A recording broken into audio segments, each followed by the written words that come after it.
దేవా, నీ తలంపులు నాకెంత ప్రియమైనవి, వాటి మొత్తం ఎంత గొప్పది. వాటిని లెక్కించదననుకొంటినా అవి ఇసుక కంటెను లెక్కకు ఎక్కువై ఉన్నవి. నేను మేల్కొంటినా ఇంకను నీ యొద్దనే ఉందును.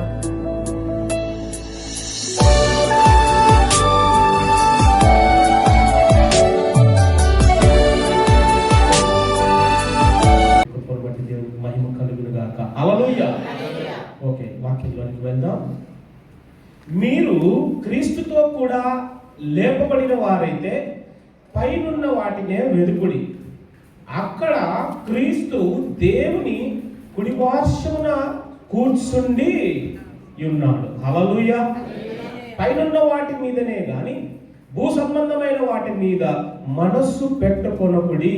ఎలయనగా మీరు మృతి పొందితిరి. మృతి పొందారా? మీరు మృతి పొందామా? మనం ఆలోచిద్దాం. మీ జీవము క్రీస్తుతో కూడా దేవుని యందు దాచబడి ఉన్నది. మనకు జీవమై ఉన్న క్రీస్తు ప్రత్యక్షమైనప్పుడు మీరును ఆయనతో కూడా మహిమ యందు ప్రత్యక్ష పరచబడుదురు. హల్లెలూయా. ప్రార్థించుకుందాం, కళ్ళు ఉంచుకుందాం. మహోన్నతుడా, మహాగరుడా, కృపా సత్య సంపన్నుడైనటువంటి దేవ, వాక్యమైనటువంటి మా దేవ, నీకే స్తోత్రాలు చెల్లిస్తూ ఉంచున్నాం. ఈ సమయాన్ని తండ్రి నీకు అప్పగిస్తూ, అయ్యా నీ మాటలను ప్రభువా మేము నాయన ధ్యానించుటకును, నీ మాటల ద్వారా మేమందరం కూడా తండ్రి భద్రపరచబడుటకును తండ్రి నీ సన్నిధికి వచ్చాం. నీ రక్త ప్రోక్షణలోనికి మమ్మలను, నీ సన్నిధిలోనికి మమ్మలను తండ్రి నాయన మీరే తీసుకొని తండ్రి అయ్యా మమ్మలను ప్రభువా నీవే ఒప్పింపచేసి, నీవే గ్రహింప చేసి, నీ ఆత్మశైలిలో మా ప్రాణాత్మ దేహములను సమర్పించుకున్నటువంటి మమ్మలను నీ జీవముతో కూడా మమ్మలను హెచ్చరించి మమ్మలను బలపరచమని, కేవలం నేను నోటి పూరగా మాత్రమే నాయన నీ సాధనముగా మీరు వాడుకొని మీరే మాతో మాట్లాడి మమ్మలను బలపరచమని యేసు పరిశుద్ధ నామమున అడుగుచున్నాము తండ్రి. ఆమేన్. దేవుని సంగమా, ఈ కొలస్సీ పత్రిక దయతో కొన్ని మాటలు లోతుగా మనం ధ్యానం చేయాలన్నప్పుడు లోతుగా మనము గ్రహించాలి. ఎందుకంటే అయ్యా మాకెందుకు వాక్యం, మేము ఎందుకు నేర్చుకోవాలి వాక్యం, మాకు జక్కయ్య గురించి చెప్పండి, మాకు బర్తలోమై గురించి చెప్పండి, మాకు రక్తస్రావంలో ఉన్నటువంటి వారి గురించి చెప్పండి. ఇప్పుడు మనం ఆ మాటల్ని నేర్చుకున్నాం సరే, కానీ దానికి మించినటువంటి మాటలు ఇంకా ఉన్నాయి. అది రక్షణ సువార్త, ఉజ్జీవ సువార్త. అయితే నిన్ను రక్షణలోనికి నడిపించేదే కాదు కావాల్సింది, నీకు పరలోకంలో కూర్చోబెట్టేటువంటి వాక్యం కూడా నీకు కావాలి కదా. కనుక మనము ప్రతి వాక్యాన్ని కూడా దృష్టితోటి ఆత్మతోటి ప్రభు అనుగ్రహించేటువంటి మాటలు మనం పట్టుకోవాలి. హల్లెలూయా. ఈ రోజున కొన్ని మాటలు మాట్లాడుచుండగా ప్రభువు మీ హృదయాలను భద్రపరచునుగాక. ఆమేన్. హల్లెలూయా. ఈ కొలస్సీ పత్రిక ఆయన ఎవరైనా అపోస్తలుడైన పౌలు రాస్తూ ఉన్నాడు కొలస్సీ సంఘానికి. దీనికి ఎపఫ్రా అనేటువంటి వ్యక్తి కాపరై ఉండొచ్చు, లేదా పెద్ద అయి ఉండొచ్చు. నడిపిస్తున్నటువంటి వ్యక్తి ఎపఫ్రా. ఈ ఎపఫ్రా ద్వారా కొలస్సీలో ఉన్నటువంటి ఆ సంఘము ఏ రీతిగా ఉందో, అపోస్తలుడైన పౌలు ఎలాగైతే ఏర్పరిచాడో ఆ ఏర్పరచబడినటువంటి సంఘానికి ఆయన పత్రిక రాస్తున్నాడు. ఎక్కడి నుంచి రాస్తున్నాడో తెలుసా? ఆయన చెరలో నుంచి రాస్తున్నాడు. అంటే ఆయన ఖైదీగా బంధకాలలో ఉంటూ ఆ బంధకాల దృష్ట్యా ఆయన సంఖ్యలతో ఉండి ఆ సంఖ్యలలో ఆయన రాస్తున్నాడు. జైల్లో ఉండి రాస్తున్నటువంటి పత్రిక ఇది. ఆయన రాసినటువంటి పత్రికల్లో ఎఫెసీ పత్రిక, ఫిలిప్పు పత్రిక, కొలస్సీ పత్రిక, ఫిలెమోను పత్రిక, ఈ 4 పత్రికలు ఆయన బందీఖానాలో ఉండి, ఆ బందీఖానా కూడా వాళ్ళు ఇచ్చినటువంటి బందీఖానా కాదు, ఆయన సొంతంగా అద్దె కట్టుకొని అక్కడనే ఉండి నిర్బంధంలో ఉండి సంఖ్యలు బోండాలు వేసుకొని అందరితో ముచ్చటిస్తూ అందరికి సువార్త చెబుతూ అందరినీ బలపరుస్తున్నటువంటి స్థితి. ఆయన గురించి ఆలోచిస్తే, ఆయన పరిస్థితి ఆలోచిస్తే మనకి మెంటలెక్కిపోద్ది. అక్కడ బందీఖానాలో పెట్టారు, నువ్వు ఉంటావా? నువ్వే అద్దె కట్టుకోవాలా? ఉంటావా? నువ్వే అద్దె కట్టుకొని నీ సంఖ్యలని నువ్వు అలాగే కంటిన్యూ చేస్తూ ఎప్పుడు ఆయనకి మరణము ఆయనకు గురి చేసే వరకు, ఆయన్ని తీసుకొని అప్పచెప్పే వరకు ఆ బంధకాన్ని ఎప్పుడు కానీ తుంచుకోలేదు ఆయన. ఫిలిప్పు పత్రిక కానీ కొలస్సీ పత్రిక కానీ మీరు క్షుణ్ణంగా చదివితే దాంట్లో మనకు బోధపడేది చూస్తే మనకు మెంటలకి పత్రిక ఏంటి ఇలాంటి సేవ కూడా ఈ వ్యక్తి అని. ఇక్కడ ఆయన అలాంటి స్థితిలో కూడా ఆయన ఈ సంఘాన్ని బలపరుస్తూ ఉంటున్నాడు. అయితే మనం ఎలాగున్నాం? ఒకవేళ మనల్ని గనక ఎవరైనా కానీ ఇలాంటి పరిస్థితిలో పెడితే మనం ఎందుకు కట్టుకుంటాం? రెంట్ ఆడే కట్టుకుంటాడు, రెంట్ అంటావా? లేదా మనకు ఉన్నటువంటి ఆ సంఖ్యల్ని తెంచుకునేందుకు మనం ప్రయత్నం చేస్తాం. ఫస్ట్ ఆఫ్ ఆల్ మనం చేసేది ఇదే, సంఖ్యల్ని మనం తెంచుకునేందుకు. ఆ సంఖ్యలతోనే పడవలో ప్రయాణిస్తున్నప్పుడు మిలితే అనేటువంటి ప్రాంతానికి వచ్చినప్పుడు ఆ ప్రాంతంలో 2 ముక్కలైపోయింది పడవ. 2 ముక్కలైపోయిన పడవ, ఆయనకి బంధకాల్లో ఉన్న వ్యక్తి, ఆ బంధకాల్లో నుంచే ఆ 2 ముక్కలై పడవ కూలిపోతూ ఉండగా మనుషులు రక్షించి మనుషులందరినీ కూడా ఒడ్డుకు చేర్చినటువంటి అపోస్తలుడైన పౌలు. ఎవరంటే అలా చేస్తారు? ఈయన చచ్చిపోయేటువంటి స్థితి, ఈయనకి పాము కలిసిందే. అక్కడ ఇంకొకరు ఎవరు చచ్చిపోతుంటే వాళ్ళని పట్టుకున్నాడు, వాళ్ళని ప్రార్థన చేస్తుంటే వాళ్ళు బతుకుతున్నారు. ఆయన చెప్తున్నాడు, మనం వెళ్తాం, అక్కడికి వెళ్ళాలి, మనము రోముకు వెళ్ళాలి అని. ఆయన రోముకు వెళ్ళి ఆ రోమును ఆయన బందీఖానాలో ఉండి ఈ కొలస్సీలకు రాస్తూ ఉంటున్నాడు. కొలస్సీలో చాలా లోతైనటువంటి మర్మాలు ఉన్నాయి. ఇవి అర్థం చేసుకోవాలంటే ఎంతో ఆధ్యాత్మికమైనటువంటి ఆ యొక్క అనుగ్రహము కానీ, ఆయన యొక్క మహిమ కానీ, ఆయన యొక్క శక్తి కానీ లేకపోతే మనకు అర్థం కాదు. అలాంటివి ఉన్నాయి. అయితే ఈ రోజున 2 మాటల్ని మనం ఒక్క 15 నిమిషాలు 20 నిమిషాలు మనం ధ్యానం చేద్దాం. ఎన్నో గొప్ప గొప్ప అంశాలు ఇందులో ఉంటున్నాయి. అయితే ఇక్కడ మాట్లాడుతున్నటువంటి మాట ఏంటంటే చూద్దాం. మీరు క్రీస్తుతో కూడా లేపబడిన వారైతే పైనున్న వాటినే వెదుకుడి. పైనున్న వాటి అంటే ఏంటివి? పైనున్నవి మరి పైనున్న వాటిని వెదకాలి అంటే కిందున్న వాటివి ఏంటివి? కిందున్న వాటివి ఇవన్నీ కూడా శరీరానుసారమైనటువంటివి కదా. ఇవన్నీ కూడా ఒకానొక సందర్భంలో ఇవన్నీ కూడా నాశనం అయిపోయేటువంటివి, అంటే తాత్కాలికంగా ఉండేటువంటివి. అయితే పైనున్న వాటివి ఏమంటే దేవుని యొక్క ఆధ్యాత్మికత, దేవుని యొక్క పరిశుద్ధత, దేవుని యొక్క రాజ్యం ఏ రీతిగా ఉందో ఆ వాటి గురించి మనము వెదకాలి అని చెబుతూ ఉంటున్నాడు. ఇప్పుడు వెతికినప్పుడు ఎందుకు వెదకాలి? ఎందుకు వెదకాలి అంటే అక్కడ ఆయన ఎలా కూర్చున్నాడంట? ఎలా కూర్చున్నాడు? చదవండి. ఎలాగ ఉన్నాడు ఆయన? యేసయ్య ఆల్రెడీగా ఒక చోట కూర్చున్నాడు. ఎక్కడ కూర్చున్నాడు? ఎక్కడ? క్రీస్తు దేవుని కుడి పార్శ్వమున కూర్చొని ఉన్నాడు.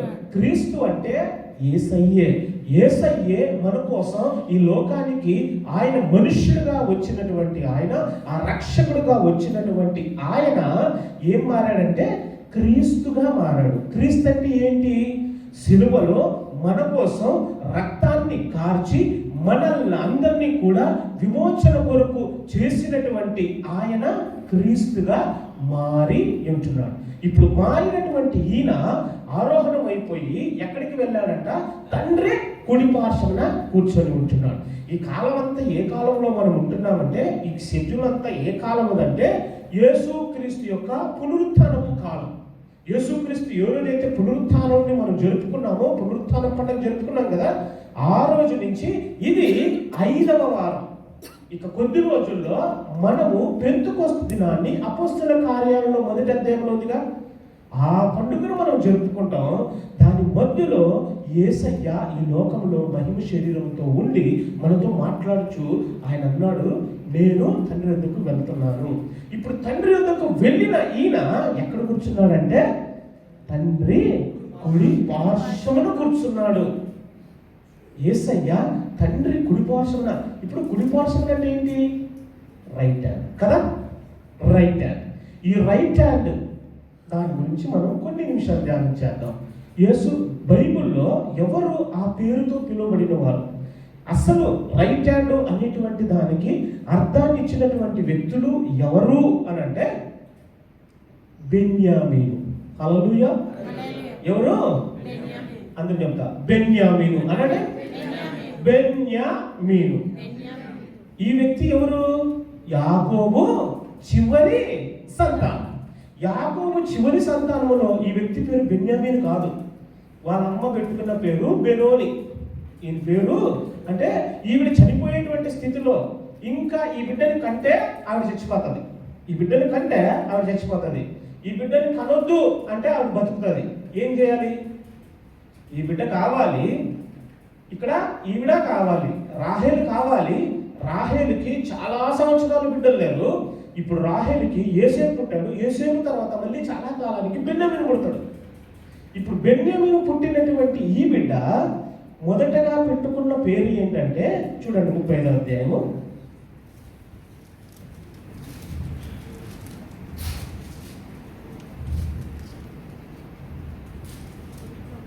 18వ వచనం.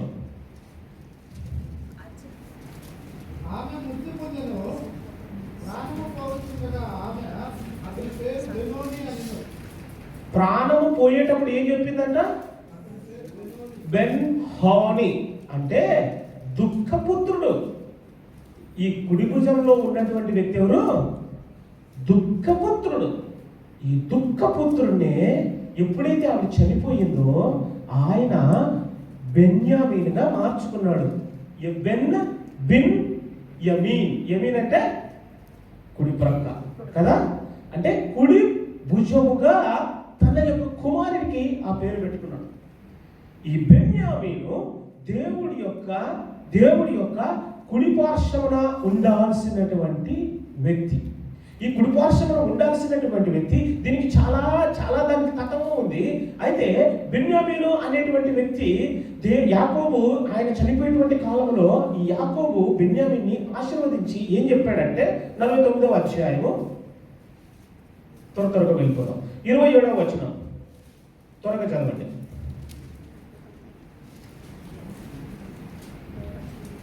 49వ అధ్యాయము 27వ వచనం.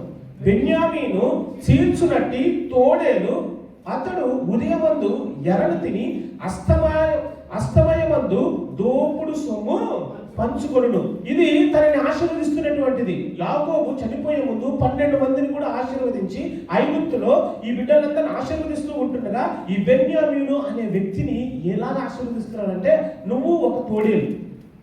తోడేలుకు ఉన్న గుణలక్షణాలు ఏంటో తెలుసా? అతి భయంకరమైనది, చాలా క్రూయల్టీ కలిగింది, చాలా అంటే అది నిజాన్ని నమ్మేటువంటిది కాదు, అబద్ధాన్ని ఎక్కువ నమ్మేది. అంటే ఎక్కువగా అది దాడి చేసేటువంటిది, ఎక్కువగా అది యుద్ధం చేసి క్రూరమైనటువంటి మృగం. పులి కానీ సింహం కానీ దానికి ఆగలేసినప్పుడే అది వేటాడి తిని సైలెంట్గా ఉంటుంది. కానీ ఈ తోడేలు అది కాదు. ఈ తోడేల స్వభావం చాలా భయంకరమైనటువంటి స్వభావం. అడవుల్లో ఆ యొక్క ప్రదేశాల్లో, చల్లటి ప్రదేశాల్లో ఇది చాలా భయంకరమైనటువంటిది. ఇలాంటి స్వభావాన్ని ఎవరికి ఆపాదిస్తున్నాడు? బెన్యామీనుకి ఆపాదిస్తున్నాడు. ఇప్పుడు బెన్యామీనులు ఎవరైనా గొప్పవారు ఉన్నారా? ఇక్కడ బైబిల్లో ఎవరైనా బెన్యామీనులు గొప్పవారు ఉన్నారా? ఎవరున్నారు గొప్పవారు తెలుసా? యెహూదు అనే వ్యక్తి, రెండోది సౌల్ అనే వ్యక్తి, మూడోది ఎస్తేరు, మొర్దెకై ఎస్తేరు ఆ ఫ్యామిలీ, ఇంకా అపోస్తలుడైన పౌలు. ఈ నలుగురు గురించి మీరు క్యారెక్టర్లు కనుక బాగా గమనిస్తే, యెహూదు ఆయన న్యాయాధిపతిగా ఉండి కొన్ని సంవత్సరాలు ఆయన ఏలాడు. అయితే సౌలు అనే వ్యక్తి, అవునా? ఇప్పుడు మీకు ఒక ప్రశ్న, ఎందుకు దేవుడు యూదా గోత్రపు సింహమని యూదా గోత్రానికి ఇచ్చాడుగా ఆధిక్యత? ఎందుకు ఆయన మొదటి రాజుగా సౌలు చేశాడు? ఆలోచించండి. ఎందుకు దేవుడు మొదటి రాజుగా సౌలు చేశాడు? రెండవదిగా దావీదుని ఎందుకు చేస్తున్నాడు? మీకు అర్థమవుతుందా పాయింట్? యూదా గోత్రపు సింహము అంటే మొదటివాడిగా ఆయనే ఉండాలి కదా, మొదటివాడిగా దీనికి కర్తగా ఆయనే ఉండాలి కదా. దావీదే ముందు నుంచి తెలుసు దేవునికి, దావీదు రాజవ్వాలని. మరి మొదటిగానే దేవుడు దావీదును దావీదును అభిషేకించి దావీదు సమూయేలు ద్వారా ఆయన్ని రాజుగా చేసి ఉండొచ్చు కదా. మీకు అర్థమవుతుందా? నా పాయింట్ ఏంటంటే, ఎందుకు సౌలుని చేస్తున్నాడు? ఎందుకు సౌలుని చేస్తున్నాడంటే, ఆ రోజు బెనోని అన్నటువంటి మాటని ఎలాగైతే దుఃఖపుత్రుడుగా వచ్చిందో ఆయన బెన్యామీనుగా పెట్టుకొని నువ్వు నా కుడి భుజం అని ఎప్పుడైతే అన్నాడో, దేవుడు ఆ మాటకి ఆయన ఆ సౌలుని రాజుగా అనిపిస్తున్నాడు. మరి సౌలు గురించి తెలీదా? సౌలు మరి నిజాన్ని నమ్మేవాడు కాదు కదా. సౌలు ఎలాగ పడిపోతాడు కదా. సౌలు ఒక ఓటమి చెందేటువంటి వాడు కదా. సౌలు ఓటమిలో ఉండగా మరి సౌలునే ఎందుకు ఎన్నుకున్నాడు అంటే, యాకోబు ఏ మాట అయితే చెప్పాడో అది దేవుని మాట కాబట్టి యాకోబు అన్నాడు, నీవు బెన్యామీను, నువ్వు బెనోని కాదు, నువ్వు నా కుడి భుజం అన్నప్పుడు ఆ కుడి భుజానికి మొట్టమొదటిగా ఆ ప్రథమ స్థానాన్ని, ఆ రాజు స్థానాన్ని సౌలుకి అప్పగించాడు, ఆ బాధ్యతని. అది ఇక్కడ విషయం. మరి అప్పగించినటువంటి బాధ్యతల్లో నువ్వు ఉండాలా లేదా? సమూయేలు అన్నాడు, నిన్ను అభిషేకించాను, నువ్వు అభిషేకించినప్పుడు నువ్వు ఎక్కడ ఉండాలా? ఆ స్థానంలో ఉండాలా. దేవుని యొక్క స్థానంలో నీవు ఉండాలా. దేవుడుగా నీవు రాజుగా ఉన్నటువంటి ఆ స్థానంలోనే నీవు ఉండాలా. అయితే నీవు మాట తప్పకూడదు, నీవు ఆజ్ఞని మితిమీరకూడదు. ఏదైతే నీకు అప్పు చెప్పిందో దాని నుంచి ఒక్క స్టెప్ కూడా నువ్వు అటుపక్క వేయకూడదు. కానీ ఆయన ప్రతిసారి కూడా అలాగనే వేస్తున్నాడు. ఎందుకంటే ఆయనలోనికి దురాత్మ అనేటువంటిది దూరి ప్రతిసారి కూడా సమూయేలు ఏది చెప్తున్నాడో అది వినకుండా ఆయన సౌలు తప్పు చేస్తూనే ఉన్నాడు. సౌలు మంచోడు కాదా అంటే చాలా మంచోడు. తండ్రికి మీద చూపిన వాడు, కొడుకుని బలంగా పెంచినటువంటి వాడు, దేశాన్ని సంరక్షించిన వాడు, యుద్ధాలతో దేశాన్ని సంరక్షించి కాపాడినటువంటి వ్యక్తి. మరి అయితే ఎందుకు ఈ విషయంలో ఓడిపోతున్నాడంటే, సౌలులోనికి దురాత్మ ప్రవేశించి ఒకే ఒక మాట చేత అతన్ని పడగొట్టేసింది. ఏ మాట తెలుసా? దావీదు మీద అసూయ. వాళ్ళు ఏమన్నారు? సౌలు 1000 కొలది, దావీదు 10,000 కొలది. అయిపోయింది అక్కడ. ఇంకా దావీదు 10,000, నేను 1000, నేను 1, ఆయనకి 2 ఇచ్చానా? ఏమిటి ఆయనలో ఉన్నది? యోనాతాను చెప్తున్నాడు. యోనాతాను అంటున్నాడు, సరే దాంట్లో అన్న మాత్రాన నువ్వు రాజు కదా, నువ్వు దిగకు కింద, నువ్వు రాజువే, నువ్వు దిగకు. కానీ తను దిగాడు. తను దావీదు అనే వ్యక్తి దేవుడు ముందు నుంచి యూదా గోత్రపు సింహము. ఇది సౌలుకి తెలుసు ఈ మాట. యూదా గోత్రమే పైన ఉండేది. నేను చిన్నవాడిని, 12 మందిలో చిన్నోడిని, బెన్యామీను నేను, ఆ వంశంలో నుంచి వచ్చినటువంటి వాడిని నేను. అయినప్పటికీ నాకు ఆధిక్యతనిచ్చి నన్ను రాజుగా చేసినటువంటి దేవుడు అని తెలుసు. కానీ ఎప్పుడైతే తనలోనికి దురాత్మ దూరిందో ఆ దురాత్మ వల్ల దావీదు మీద అసూయ చెందేవాడు. ఇప్పుడు దావీదు మీద అసూయ చెందుతున్నాడు కదా, ఆ అసూయని, ఆ దురాత్మని పోగొట్టింది కూడా దావీదే. దావీదుని పిలిస్తే దావీదు వచ్చి కూర్చోబెట్టి ఆయన సింఫనీతోటి, సితారుతోటి పాట పాడితే ఈయనకి దురాత్మ వెళ్ళిపోయిందంట. చూసుకోండి.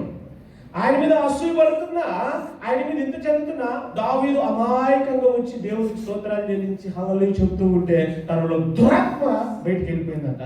దావీదు కనీసం ఒక 10, 15, 20 సార్లు తన మీద దాడి చేస్తున్నా కానీ ఒక్క రోజు కూడా దావీదు తిరిగి దాడి చేయలేదు. హల్లెలూయా. అంటే ఆ మనసు ఈ మనసుని మీరు కంపేర్ చేసుకోండి. బెన్యామీనుకి ఎందుకు ఆధిక్యత ఇచ్చాడు అంటే, ఆ బెన్యామీను అనే వ్యక్తి, ఆ బెన్యామీనుగా ఉన్నటువంటి వ్యక్తి, నీవు కుడి భుజము ఎవరికి ఉండాలి? నీవు తెలుసా?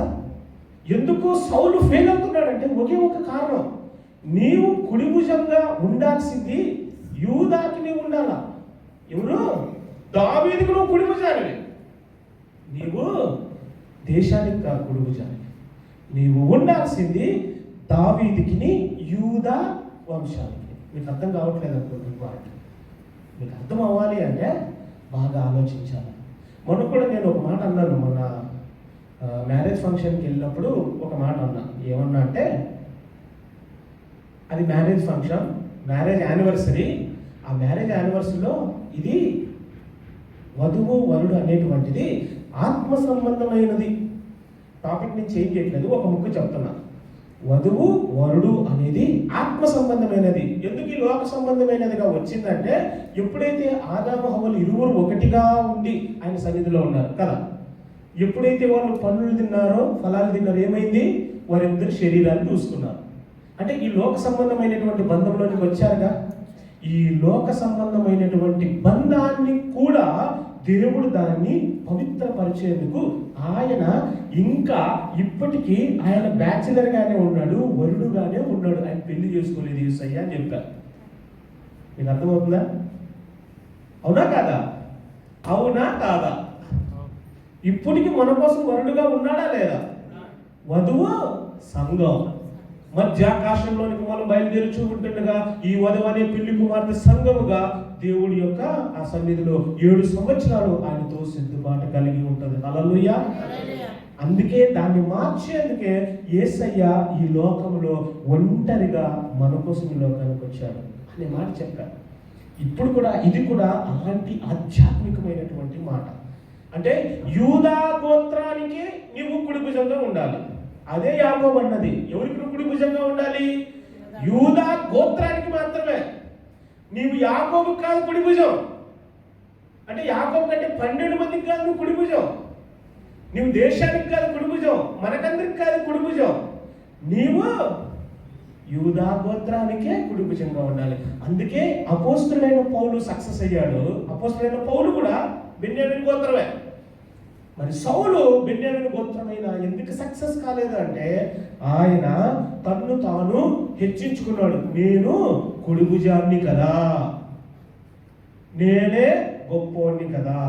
ఈ లోకంలో కూడా చాలా మంది రైట్ హ్యాండ్ గా ఉన్న వాళ్ళే నాయకుడి కంటే ఎక్కువగా వాళ్ళు బలం ఉంటుంది కదా. అవునా కదా? ఈయన రైట్ హ్యాండ్ అంటే ఆయనకి ఎక్కువ ఫలం ఉంటుంది. అవునా కదా? ఈ విచిత్రం ఏంటంటే కోయిట్లో కూడా బంగాళోడికి ఎక్కువ పవర్ ఉంటుంది. ఆడికి కోయిటోడి గురించి బాగా తెలుసు, ఎందుకంటే ఆడు ఛాయ్ ఇస్తారు కాబట్టి. ఎప్పుడు కాంటాక్టర్ ఉండేది ఆడే.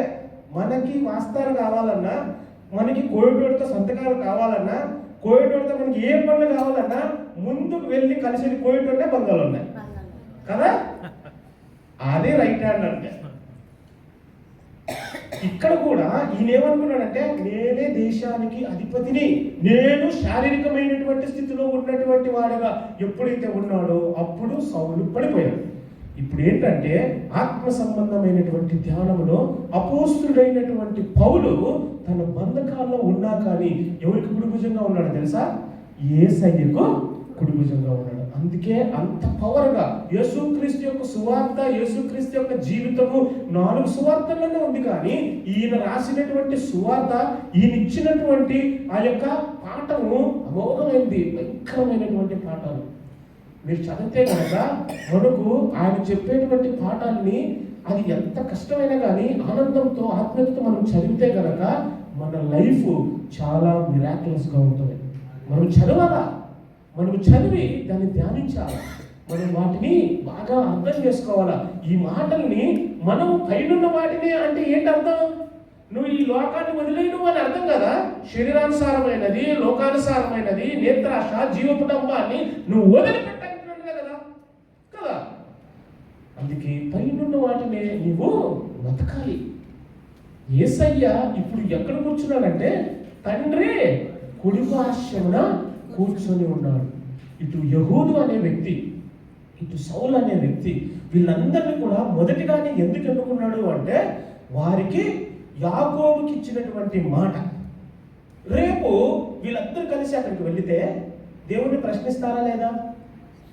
నీవు కుడిభుజం అని చెప్పావు కదా, యాకోబు మాట నా మాట అంటే యాకోబు మాట దేవుని మాట కదా. యాకోబు ఏదంటే అది దేవుని మాట.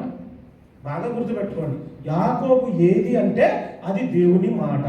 అందుకే బెనోని అన్నాడు కాబట్టి ఆ బెనోని అనేటువంటి మాటకు అర్థాన్ని ఇవ్వాలి కాబట్టి దానికి న్యాయం చేయాలి కాబట్టి దేవుడు న్యాయం చేసేవాడే అన్యాయస్తుడా?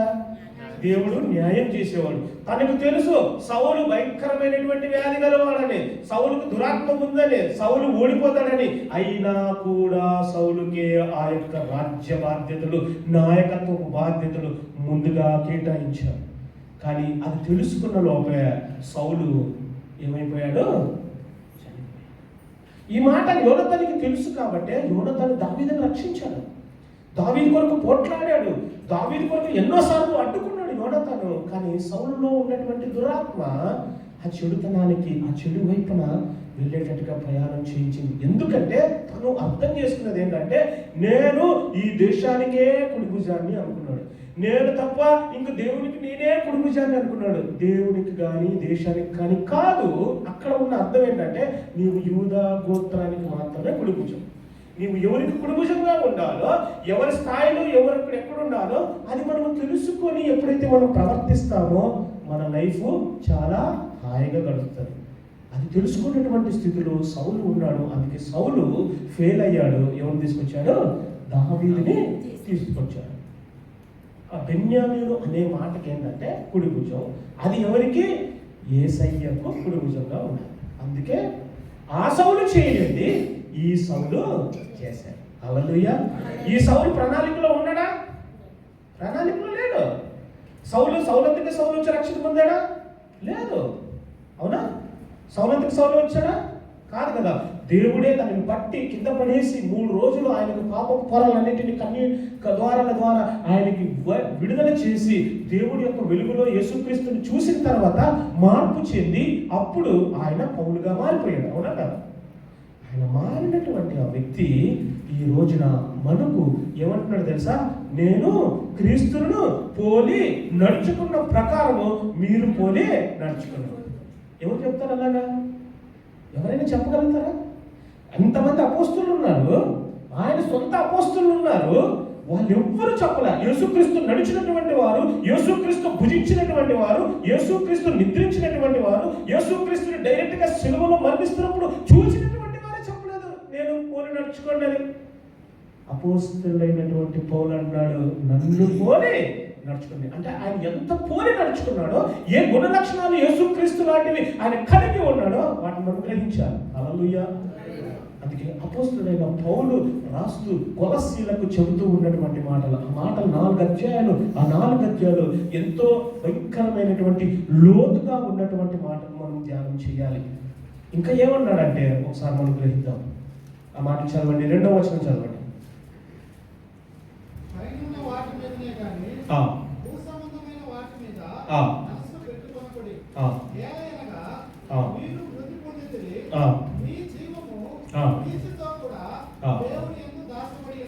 హల్లెలూయా. అంటే మనము మృతి పొందామా? మనం మృతి పొందామా? మరి మృతి పొందామని అంటున్నాడు. ఎలా మృతి పొందాం?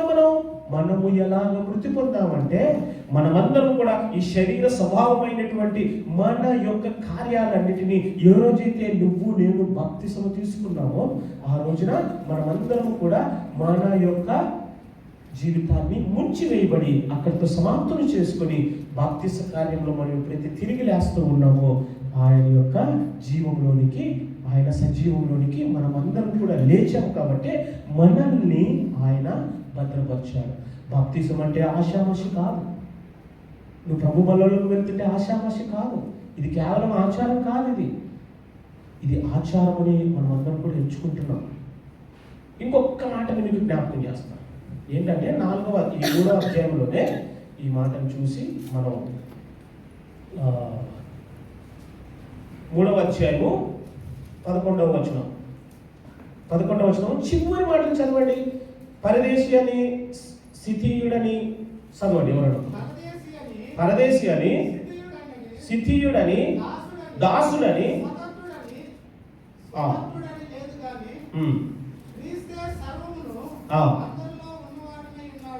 ఇక్కడ మాట ఏంటంటే క్రీస్తు సర్వము అందరిలో ఉన్నవాడు. అన్నిటిలో ఉన్నవాడా లేదా అందరిలో ఉన్నవాడా? ఇది చాలా మాటకు అర్థం కానటువంటి విషయం. మన సాంప్రదాయ ప్రకారం, భారతదేశ సాంప్రదాయ ప్రకారం దేవుడు అందరిలోనూ అన్నిటిలోనూ అంతా ఉన్నట్టుగా మనం నేర్చుకున్నాం.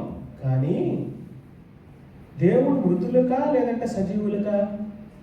సజీవులకే కదా, వస్తువులుకా? ఇక్కడ క్లియర్గా ఏం చెప్తున్నాడంటే దేవుడు మన సర్వము అందరిలో ఉన్నవాడు. మనలో ఉన్నాడు కానీ వస్తువుల్లో లేడు, ఈ వస్తువుల్లో లేడు, ఈ ఫోన్లో లేడు, ఇక్కడున్న ఈ బల్లలో కూడా లేడు. ఓకే, ఈ బల్ల దానికి సాదృశ్యంగా మనం తీసుకుంటున్నాం.